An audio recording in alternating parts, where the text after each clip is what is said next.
Color of the envelope, and you pick yellow.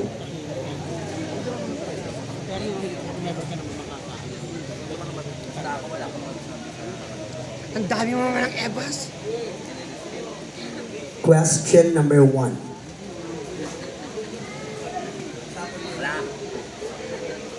Wow, lalaki. According to the 2023 Global Gender Gap Report, the Philippines ranks 16. Although this is remarkable milestone, discrimination and harassment cases, particularly towards women, people of diverse SOGI, and other underprivileged and marginalized communities are continuously existing and happening. What do you think is the right intervention to address issues of discrimination and harassment, particularly to the LGBTQIA+ community? Okay. Ayon sa 2023 Global Gender Gap Report, nung ika-16 ang pwesto ng Pilipinas, bagamat ito'y isang kahanga-hangang milestone, ang mga kaso ng diskriminasyon at harassment, partikular sa mga kababaihan, mga tao na magkakaibang SOGI, at iba pang mga kapuspalad at marginalized na komunidad ay patuloy na umiiral at nangyayari.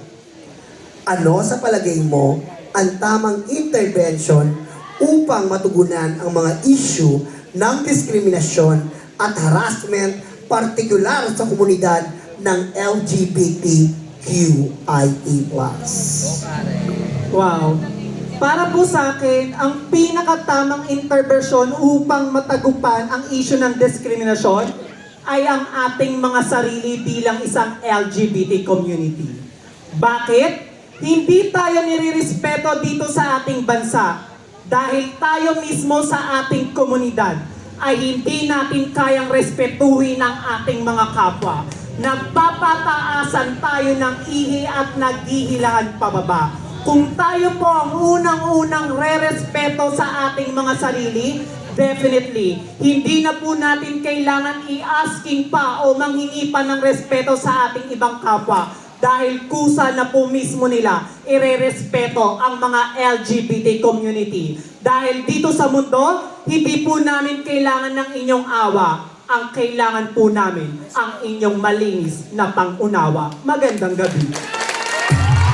Thank you very much. Pasok sa top 3. Nakakaba, this is the first time na tatlo lang talaga ang pinipili, and I'd like to commend the girls, especially on the top 7. Hindi madali po ang pinagdadaanan kapag tatlo lang po ang pinipili. And sa amin lalo na po, na pinili nyo kaming tatlo, hindi po madaling tanggapin sa amin, lalo na nakikita namin silang umaalis sa entablado. Pero the show must go on, and we need to find ambassadors and the person who will represent Barangay 492 and 493.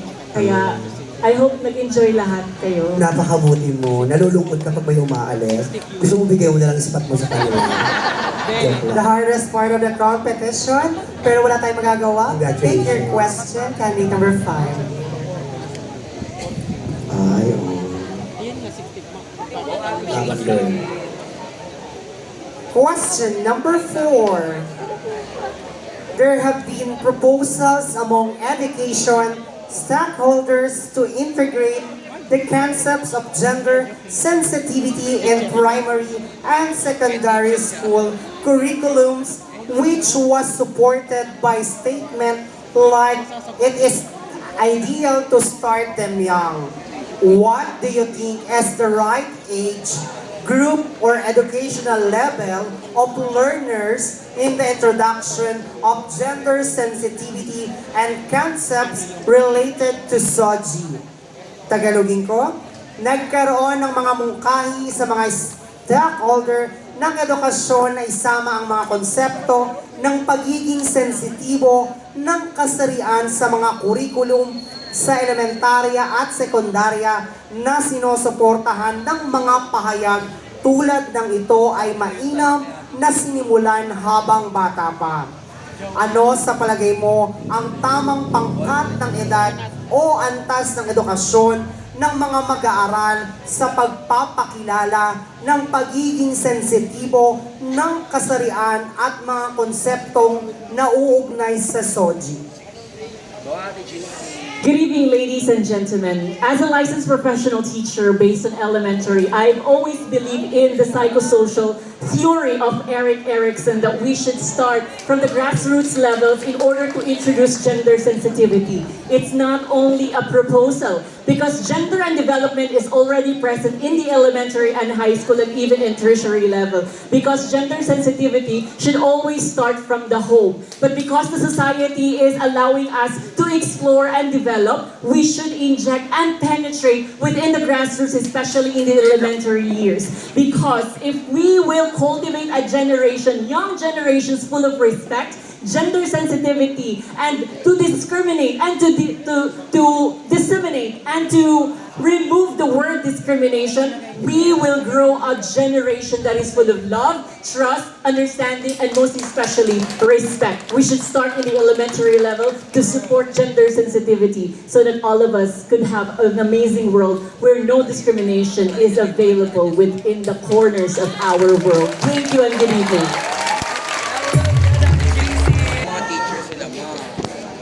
Good luck. Thank you so much.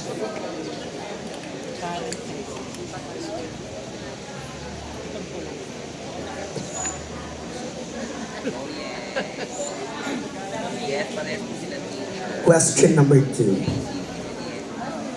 The LGBTQIA+ community in the Philippines is still shrouded in uncertainty, considering the prolonged approval of the SOGI Sexual Orientation, Gender Identity and Expression Equality Bill, compared to the other Asian countries such as Taiwan, which just recently passed its marriage equality legislation. Do you think the Philippines need to build such as the SOGI Equality Bill? Why or why not? Tagalogin natin, ha? Ang komunidad ng LGBTQIA+ sa Pilipinas ay nababalot pa rin ng kawalan ng katiyakan. Kung isaalang-alang ang matagal na pag-aaproba ng SOGI or Sexual Orientation, Gender Identity and Expression Equality Bill kumpara sa ibang mga bansa ng Asia tulad ng Taiwan, kamakailan lamang ay nagpasa ng kanilang Marriage Equality Bill. Sa tingin mo, kailangan ba ng Pilipinas ang isang panukalang batas tulad ng SOGI Equality Bill? Oo o hindi at bakit? Well, if the Philippines know how to respect every single individual, whether they are part of my community or distinct, then definitely we don't need it. However, since the Filipino people practice apathy or they are not interested in respecting members of the LGBT like myself, I say yes. We need the SOGI bill to be passed so that every single individual will be seen by the law equally, no matter who and what you are. Dahil lagi po natin pakatatandaan na ang SOGI bill ay hindi lamang po para sa aming mga bading, kundi para sa lahat ng tao na naglalakad dito sa ating bansang Pilipinas. Kung ating pong mamarapatin at lalawakan ng ating pag-intindi, makikita ninyo na hindi lamang po ito pang sariling pang-interes, kundi para sa lahat ng nadidiskrimina at may pinagdadaanan na hindi para sa kanila. Because we lack equity in equality, especially here in the Philippines. So I simply say, ladies and gentlemen, to strengthen the legislative sector of the Philippines by passing the SOGI bill. Because the law is not only for heterosexual straight, it is for everyone, whether you are part of the LGBT or not. As long as you are a law-abiding citizen, you deserve to be recognized by the law. Thank you so much, and good morning. Thank you so much. Number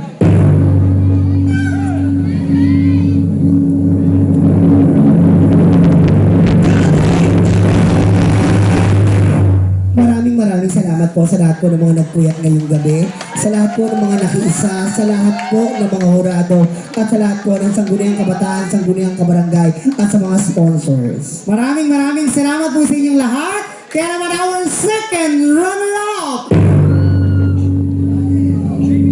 is candidate number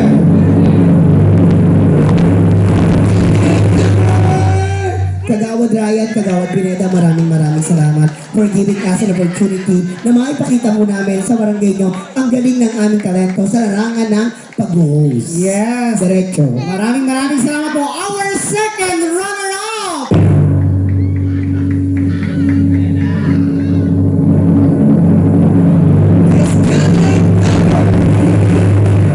Candidate number 3. Rosa Natalia!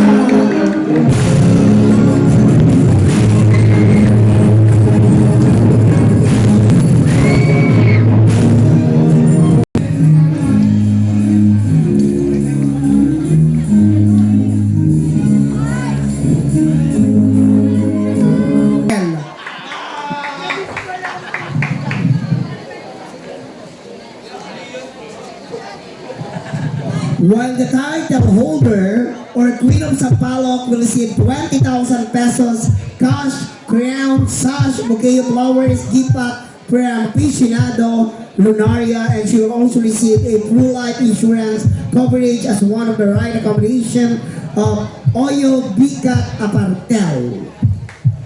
Ang unang i-announce namin ay ang title holder.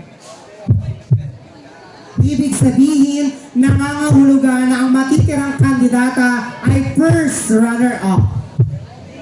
But, if ever the title holder ay hindi magampanan ang kanyang pagiging reigning queen, or if ever the title holder die, the first runner-up next to die. Charing lang. Keme lang. Oo nga po. Cell, to be awarded by, tawagin natin ang ating kagalang-galang at ang ating punong barangay Mario D. Lopez. Sir, mag-award po tayo, Kapitan. Of course, punong barangay Josephine Serrano. Hello po, Kapitana. Bakla, tabi tayo. Magdaragdag nga raw sila. At ang hindi po tatawagin ay nangangahulugang first runner-up. Okay. Oh, let's have Desa Pidero. Yan. Pasensya na po kayo.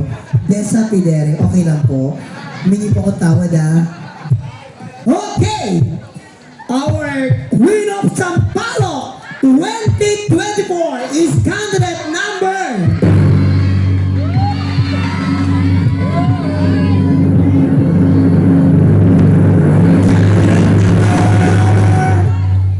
Ang lahat po ay inaanyayahang magsimba bukas. Ito po ang pinakamagandang bagay na magagawa natin sa lahat. Ha? Ang lahat po inaanyayahan. Our praise our Queen of Sampaloc 2024 is candidate number...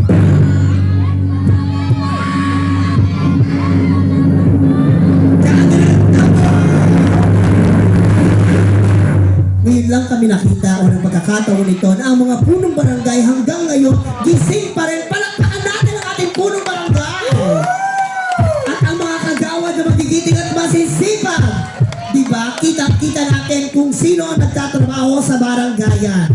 Okay. Totoo na yan Totoo na to. Pagod na rin ako eh. May pamasahe pa tayo kay Kapitana, pati kay Chairman. Tsaka may feeding pa ako ng alas 8 ng umaga. Alas 9 na maake. Oo, alas 8. Alas 8 po yung feeding namin, di pa rin po papasok yung Gcash. Charing lang. Queen of Sampaloc 2024 to receive 20,000 pesos is candidate number...